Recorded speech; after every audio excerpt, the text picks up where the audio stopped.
সমস্ত ব্যক্তিবর্গ এবং যিনি প্রতিনিধিত্ব করছেন আইজিএম এর তাকে এবং আজকের সুধীবৃন্দ। আজকের বিষয় হচ্ছে ওই আবার আমি একই কথা বলছি যে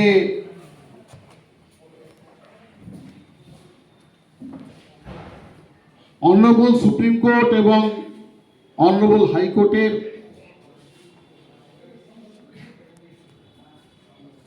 তত্ত্বাবধানে এবং নির্দেশে আমাদের এই আজকের অনুষ্ঠান বা অ্যাওয়ারনেস ক্যাম্প।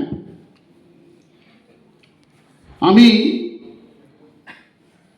যে সাবজেক্টের ওপর বলবো সেটা হচ্ছে the bonded labour system abolition act 1976 এবং আপনারা এই ব্যানারটা দেখলেই বুঝতে পারবেন bonded labour system abolition day এটা পালন হচ্ছে।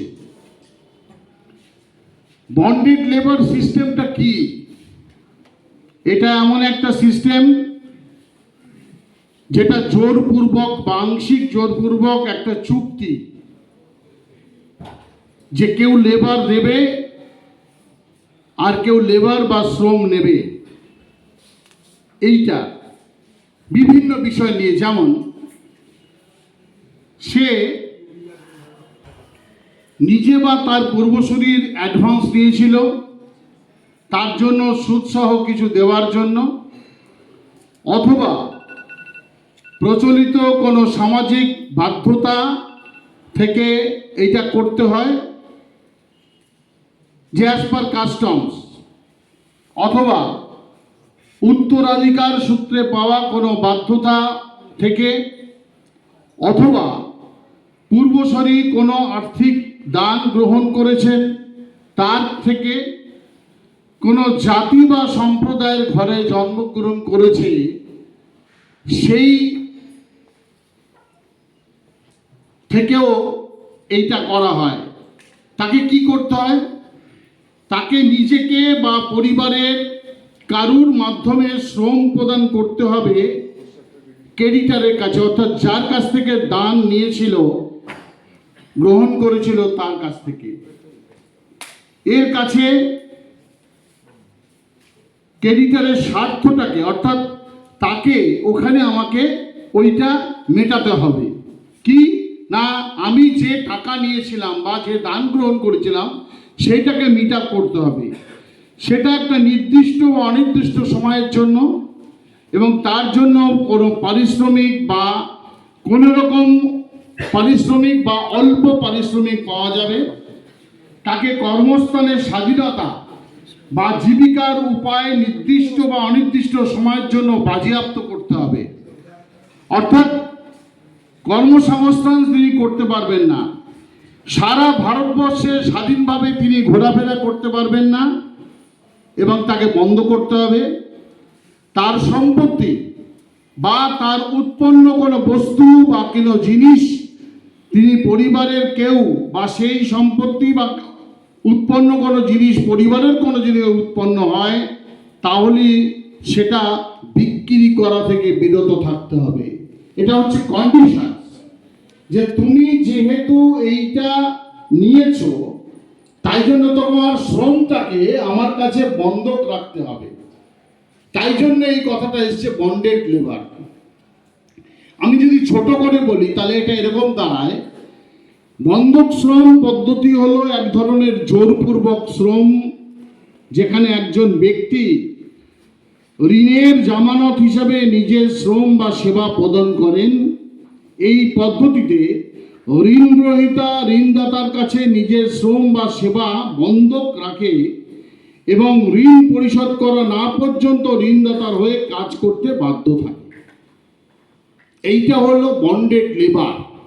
এই সিস্টেমটা ছিল ভারতবর্ষের কথাই আমরা বলি। এই সিস্টেম বহুকাল ধরে চলছিল, ভারতবর্ষ স্বাধীনের পরেও কিন্তু চলছিল। সেইটা অ্যাবলিশন হলো কবে? 1976-এ এই অ্যাক্ট করা হলো, অর্থাৎ এই আইন প্রণয়ন করা হলো, যে এই অ্যাক্ট প্রণয়ন করে তারপরে বলা হলো যে এই অ্যাক্ট এর দ্বারা এইটা আর কার্যকরী করা যাবে না। Abolition of bonded labour system বলছে যে যখন থেকে এই কমেন্সমেন্ট অফ দি অ্যাক্ট,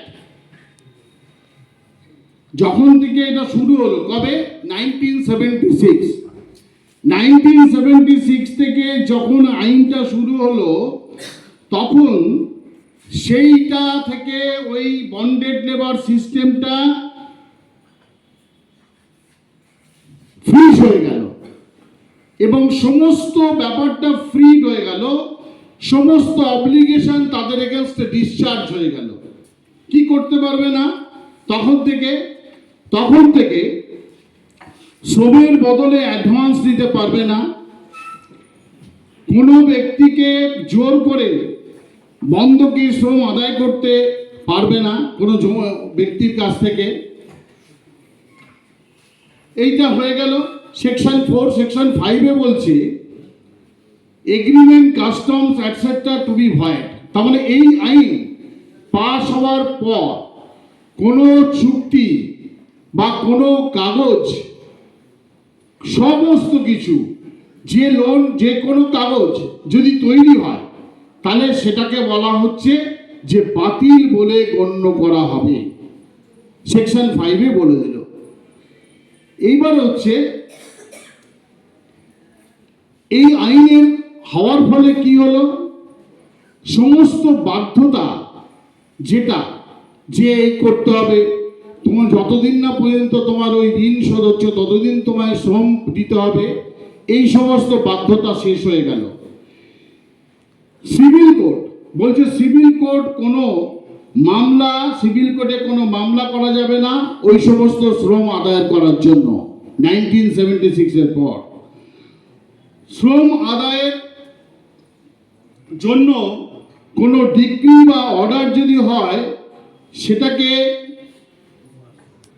ধরতে হবে ফুল স্যাটিসফাইড হয়ে গেছে, অর্থাৎ আর ওই ডিগ্রি কোনো কাজ হবে না। সমস্ত অ্যাটাচমেন্ট, যদি ওই কাজ করতে পারলে না তুমি, এরকম সিস্টেম ছিল, তোমার জমি যা কিছু আছে সেগুলো ক্রোক করে নেওয়া হবে, অ্যাটাচমেন্ট করা হবে। বলছে সেই অ্যাটাচমেন্টকে রিলিজ করতে হবে। সম্পত্তি যদি ক্রেডিটারের কাছে থাকে, অর্থাৎ যার কাছে বন্ধকি রেখেছিলাম, সেটা রিলিজ করতে হবে ফোর্থই, সঙ্গে সঙ্গে। যদি বলছে এই 30 দিনের মধ্যে এই কাজগুলো না করতে পারে, তাহলে বলছে যে এটাকে রেফার করতে হবে এবং সেটাকে